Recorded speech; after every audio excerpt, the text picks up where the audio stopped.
किसी लॉबी का हिस्सा हूँ, ना ही मेरे कोई कारोबारी मफादात हैं। मेरी जिद्दोजहद हुक्मरानों की करप्शन के खिलाफ थी, क्योंकि हुक्मरानों की करप्शन मुल्क को तबाह कर देती है। वज़ीर आज़म इमरान खान की किसानों से गुफ्तगू, कहा हर सूरत माफियाज को खत्म करेंगे। बदकिस्मती से हर जगह माफिया बैठा हुआ है जो करप्ट निज़ाम से फ़ायदा उठा रहा है। माफिया चीनी महंगी बेचता था, टैक्स देता है, ना किसानों को पैसा अदा करता था।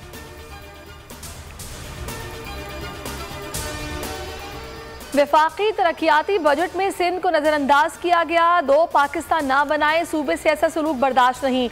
सिंध में ईस्ट इंडिया कंपनी बनाई तो मुजाहमत करेंगे। वज़ीर आला सिंध मुराद अली शाह वफाक पर बरहम, कहा कराची प्रोजेक्ट के नाम पर एक पैसा नहीं रखा। सिंध में 5 साल पुरानी स्कीमें चल रही हैं, 70% पैसा सिंध से जा रहा है, 25% हिस्सा दिया जाए। विफाकी बजट में सिंध को भरपूर हिस्सा मिल रहा है। पीपल्स पार्टी ने 1 इंच मोटरवे का नहीं बनाया। इस बार 90 अरब सिंध के तरक्याती मंसूबों के लिए रखे हैं। पंजाब की आबादी सिंध से दुगना है। पंजाब के लिए 93 अरब रुपए रखे हैं। असद उमर का वज़ीर आला सिंध को जवाब। गवर्नर सिंध कहते हैं सिंध को तरक्याती मंसूबे ना देने की बात गलत है। सूबाई हुकूमत की नाअहली के बायस इस साल फंड्स रिलीज नहीं हुए।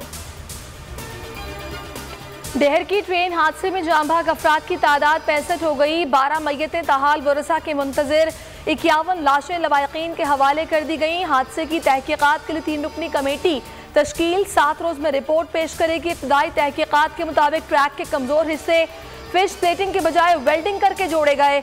जोर पड़ने पर जोड़ टूट गया।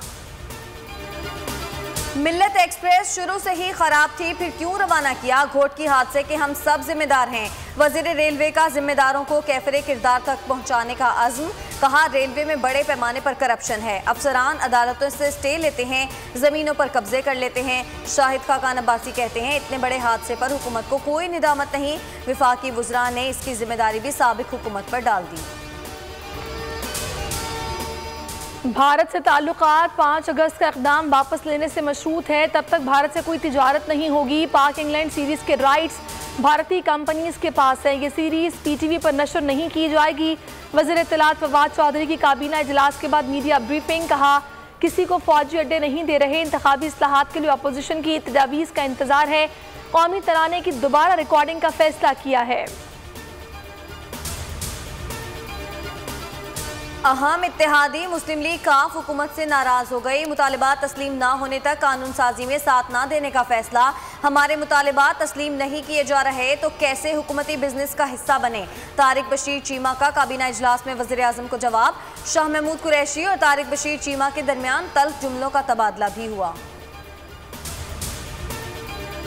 कनाडा में दहशतगर्द ने मुसलमान पाकिस्तानी खानदान पर ट्रक चढ़ा दिया। 4 अफराद शहीद, 8 साल बच्चा अस्पताल में मौत व हयात की कश्मकश में मुब्तला।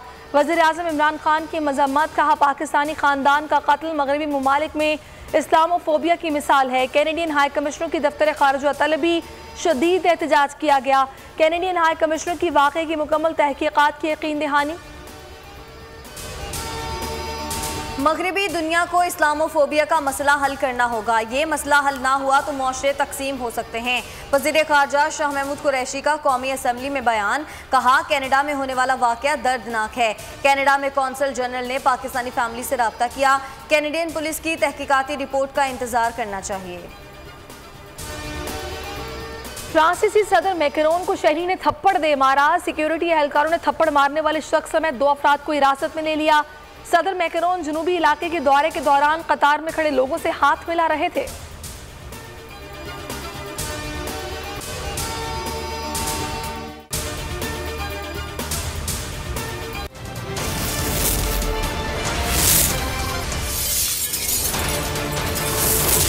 World News Headquarters.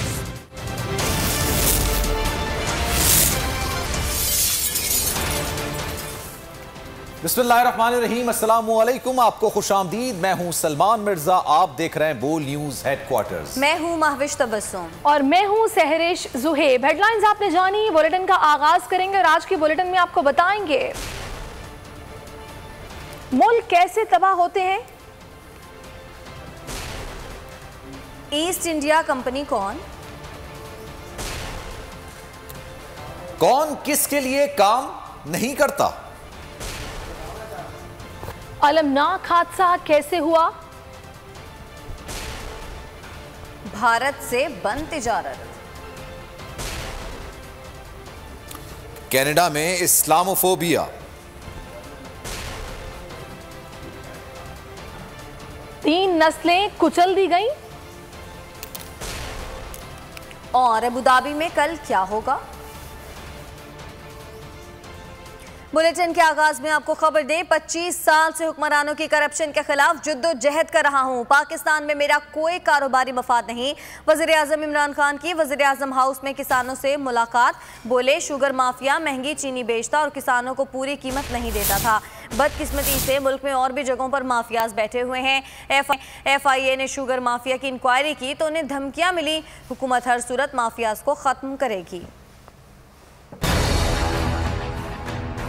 मेरी तो स्ट्रगल ही 25 साल से करप्शन के खिलाफ थी। मैं ना किसी कोई लॉबी का हिस्सा हूँ, ना मेरे कोई बिजनेस इंटरेस्ट है पाकिस्तान में। चीनी की कीमत बढ़ रही है, किसानों को पैसे नहीं मिल रहे। जो सेट प्राइस भी था, सपोर्ट प्राइस किसानों के लिए, वो भी उनको मिलता था। चीनी की ये सारी इंडस्ट्री थी, इसके अंदर एक माफिया बैठ गया था जो कि महंगी चीनी भी बेचता था, किसानों को भी पैसे नहीं देता था। जो इनको प्रॉफिट्स मिलते थे, जो नफा मिलता था, वो भी डिक्लेयर नहीं करता था, पूरे टैक्स भी नहीं देता था। जब FIA ने इन्वेस्टिगेशन शुरू की तो उन्होंने बकायदा धमकी दी FIA को कि अगर तुम ये प्रोब करोगे तो हम चीनी गायब कर देंगे और ऊपर चली जाएगी। हमने कानून बना के शुगर मिल से किसानों को सही टाइम पे और कीमत दिलवा। एग्रीकल्चर को भी अब CPEC के बीच में डाल दिया, यानी वो हमारी पूरी मदद करेंगे। किसानों को और चाइनीज़ की जो वेरियस टेक्निक्स है आपको इकट्ठा करेंगे ताकि आपके लिए आसान हो।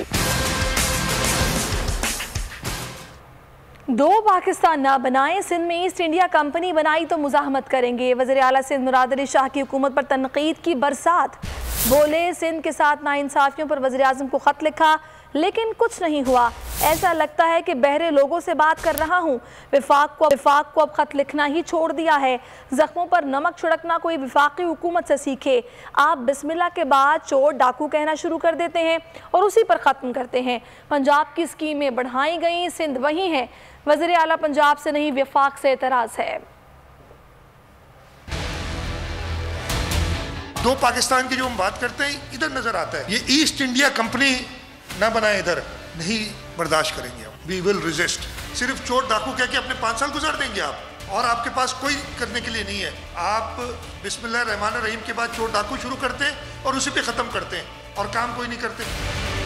कहते हैं ना, to add insult to injury, जख्मों पे नमक छिड़कना कोई इनसे सीखे। मैं नई स्कीम जो कह रहा था कि इन लोगों ने एक भी नहीं डाली इस साल में गुजरे, जबकि हमारे पास बहुत शदीद किल्लत थी फंडिंग की। बहुत अफसोस हुआ, ये कहा गया कि जी हम सिंध हुकूमत को नहीं देंगे, सिंध के लोगों को देंगे। सिंध हुकूमत सिंध के लोगों की नुमाइंदा है, जैसे पंजाब हुकूमत पंजाब के लोगों की नुमाइंदा है, खैबर पख्तूनख्वा की है। आप सिर्फ इधर हमारे लिए ये नए कानून बनाते हैं। वफाकी वजीर असद उमर ने वजीर आला सिंध के सूबे के साथ ज्यादती के तासुर को मुस्तरद कर दिया। कहा पीपल्स पार्टी की विफाक में एक और सूबाई सतह पर तीसरी हुकूमत चल रही है। पीपल्स पार्टी ने 1 इंच मोटरवे का नहीं बनाया। सिंध को वफाकी हुकूमत की जानिब से भरपूर हिस्सा दिया जा रहा है। मुराद अली शाह पहले तय कर लें हमने सिंध में काम करना है या नहीं। वफाक किसी सूबे की हिदायत पर नहीं, आवाम के लिए काम करता है। 4 दफा वफाक में पीपल्स पार्टी की हुकूमत आई है, 6 दफा सूबे में हुकूमत आई है। 1 इंच मोटरवे का पाकिस्तान पीपल्स पार्टी ने नहीं बनाया सिंध के अंदर। 98 अरब रुपए के पेमेंट्स हमने किए हैं इस हुकूमत में आने के बाद उस सक्खर मुल्तान मोटरवे के लिए, और सक्खर हैदराबाद मैंने अभी आपको बता दिया इंशाअल्लाह ताला 200 अरब रुपए का मंसूबा। तो पहला तो आ गई जवाब कि क्या सिंध को हिस्सा मिल रहा है? जनाब भरपूर हिस्सा मिल रहा है। मैं सिंध के अंदर नाले साफ कर रहा हूं, मैं कचरा उठा रहा हूं, मैं वो तजावुजात, गैर कानूनी तजावुजात जिसकी जिम्मेदार सिंध हुकूमत है कि उन्होंने ही नहीं बनने देने थे, उन गैर कानूनी तजावुजात को हटाने के लिए लोगों को मुआवजा वफाक अदा कर रही है। 25 अरब रुपए के मंसूबे सिंध के अंदर हो रहे हैं, पानी के मंसूबे हो रहे हैं। तीसरा शिकवा पता क्या था कि आप इतने सारे काम, ये छोटे काम है, ये क्यों कर रहे हैं सिंध में? यार आप एक दफा फैसला कर लें कि सिंध में काम करना चाहिए या नहीं करना चाहिए। ये वफाकी तरक्याती बजट है। वफाक जो है वो सिंध के अवाम के लिए काम करता है, वफाक सिंध की हुकूमत के लिए काम नहीं करता।